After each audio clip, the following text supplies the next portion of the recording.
আজি গোলাঘাট জিলা সত্ৰ ন্যায়াধীশ আদালতে সেশন কেছ নম্বৰ 16/2020 এই গোচৰ অন্তত মহামান্য আদালতে আসামী শ্ৰী তুলেন গগৈক ভাৰতীয় দণ্ডবিধি আইনৰ 302 ধাৰাত যাৱজ্জীৱন কাৰাদণ্ডৰে দণ্ডিত কৰাৰ লগতে তেওঁক 10,000 টকা জৰিমনা বিহে এই গোচৰটোৰ অভিযুক্ত আছিলে তেওঁৰ ওপৰত 2020 চনৰ 13 জুলাইত তেওঁ আৰু তেওঁৰ পৰিবাৰ আৰু 8 বছৰীয়া পুত্ৰ সন্তানসহ গোপীনগৰ এটা ভাড়াঘৰত আছিলে আৰু তাতে তেওঁ পৰিবাৰক এখন দাৰে কাটি হত্যা কৰিছিলে আৰু হত্যা কৰাৰ পাছত ৰাতিপুৱা তেওঁৰ পুত্ৰ সন্তানসহ গোলাঘাট থানাত সাৰেণ্ডাৰ কৰিছিলে আৰু তাৰ পাছতে গোলাঘাট থানাত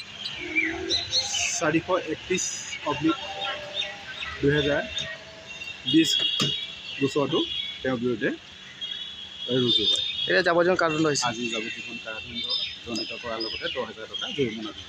কি নাম কয় তেখেতৰ? তুলেন গগৈ। কোন জেগাত আছিলে ঘৰ? তুলেন গগৈ আছিলে অকাগাঁও। ঠিক আছে।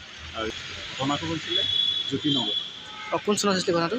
2020 চনৰ 13 জুলাই। যিকোনো খবৰৰ বাবে যোগাযোগ কৰক 7099017330 লগতে 7099017110 নম্বৰত।